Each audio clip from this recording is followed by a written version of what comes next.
Hey guys, Tom here, and here's an update for the Explorer cheap 4x4 project. As I'm doing some rear end work, a bunch of stuff. Things been done to this so far. The axle seals at the ends have been changed out, along as the limited slip. Right now I have the limited slip is right now out and taken apart, and I'm going to show you that in a second of my findings and what I'm going to do with it to make it more for off-road. But first, simple to get this all out. You can see there's no carriers in there, there's no gears, no nothing. Just to take this rear end apart, all you do, there's a bolt here. This is that bolt that goes right in there. That holds this pin in, right in there. You undo that bolt and you take the pin out. That allows you space to get the axle shafts out, which are ones there. The other one's over there. It gives you space to take the axle shafts out by pushing them inward. Got to take off this C-clip, and then you pull the axle shafts out. Simple as that.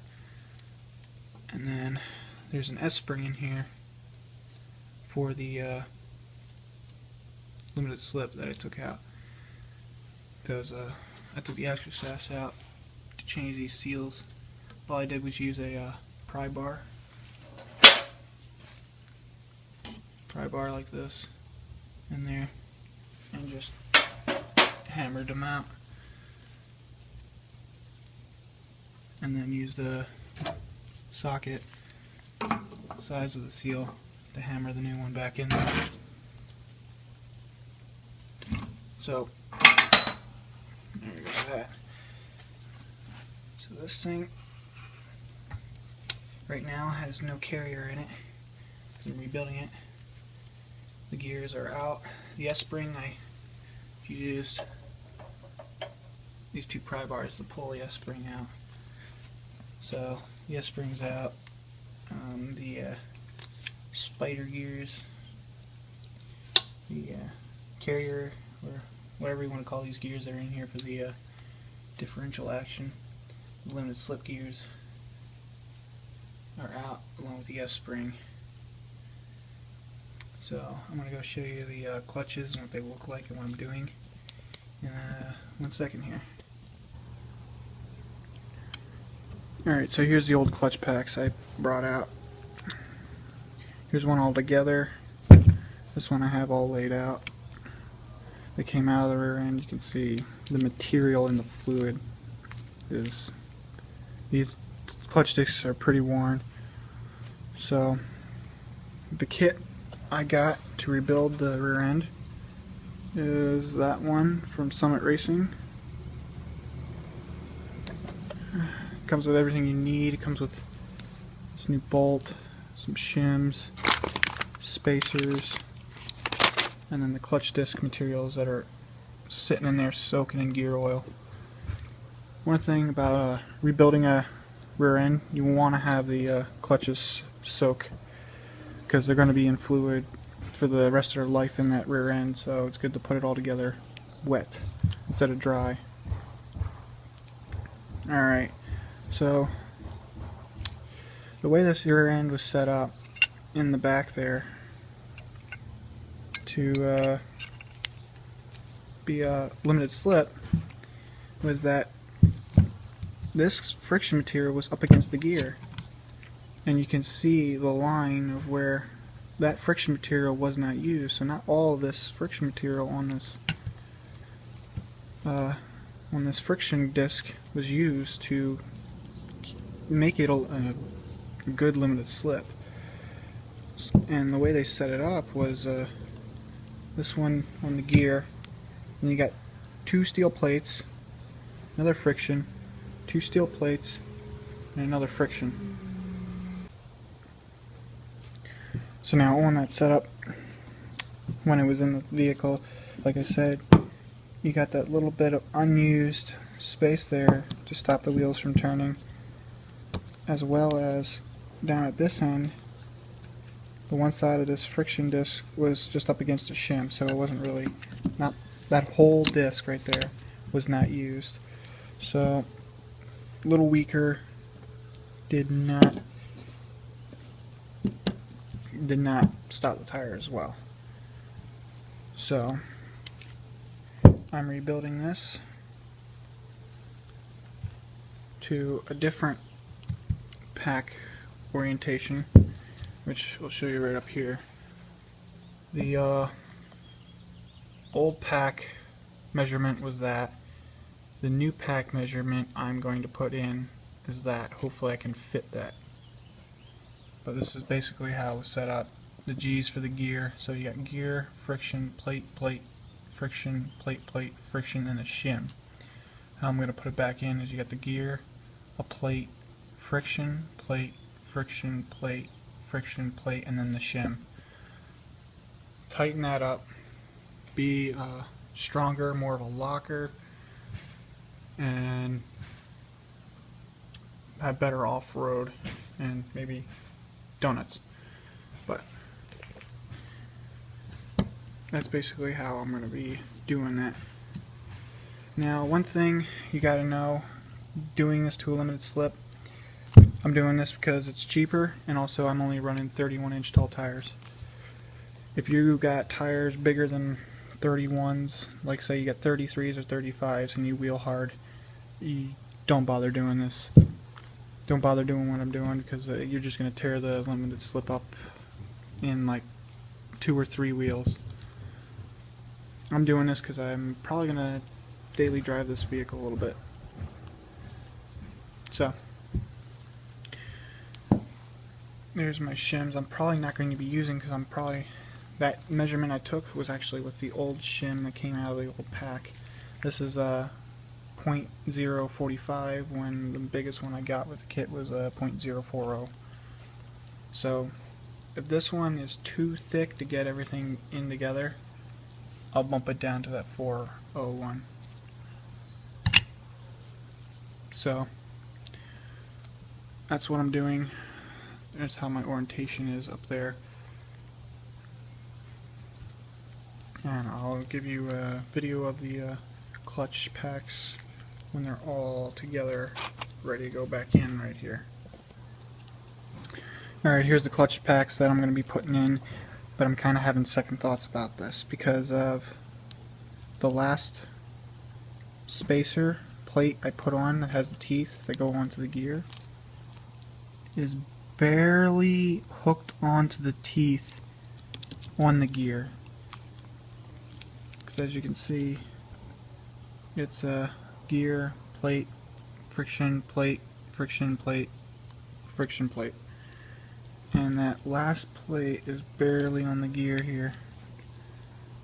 So I'm having second thoughts about this, but I really do want to try this setup to make it just have as much pressure as possible. So thinking about it,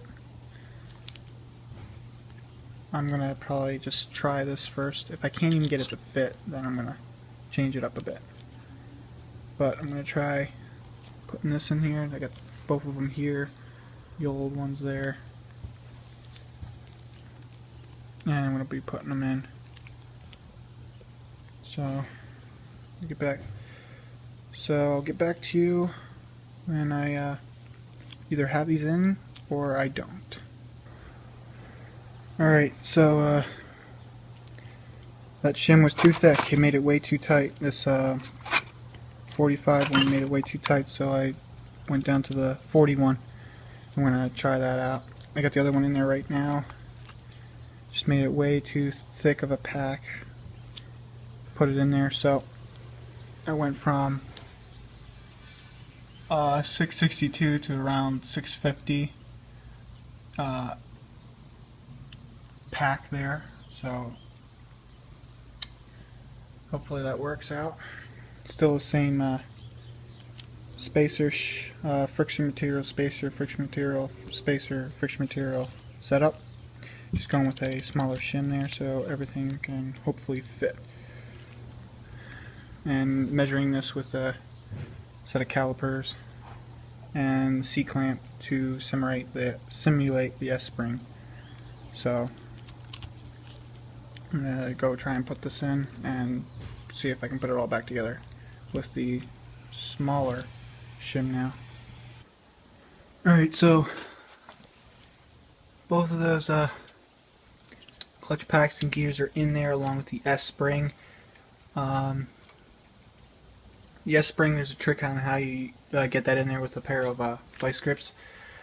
I found that out on another video from another YouTuber, I don't remember his name right now, but the video for getting that S-spring in there will be in the description, as well as some of the information I used about the limited slip will also be in the description of the video.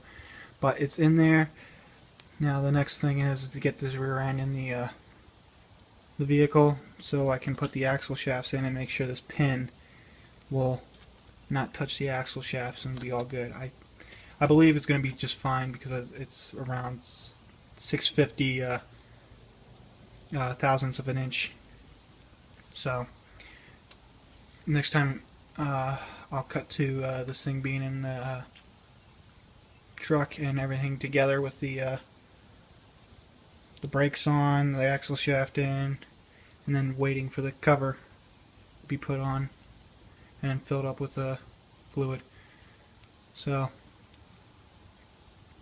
there we go. The limited slip's in. And like I said before, I'm doing this because it's cheaper and I only have 31-inch tall tires. So if you got 33s or 35s, it's really useless to do this because of you'll just destroy the rebuild kit that you just put in there. Even 31s are pushing it with a limited slip, but I'm not going to be too hard on it at first. So that's pretty much it. There was I found a lot of information on the forums about this, and a lot of this information is from that and also from the videos. So I'll cut to when this thing is in the truck and all together to show that it will fit together. Alright, so this will be the end of this video. The rear end is in, shocks are all bolted up, new brakes are on, new brake lines. All I need to do left is put the cover on and add fluid. Now that this rear end is in, the pack I have in there, that 651 thick pack, will work. It barely was enough room to get that center pin down in there. Center pin right there. Barely enough room for that to fit by those two axle shafts right there and there, with them pushed all the way out.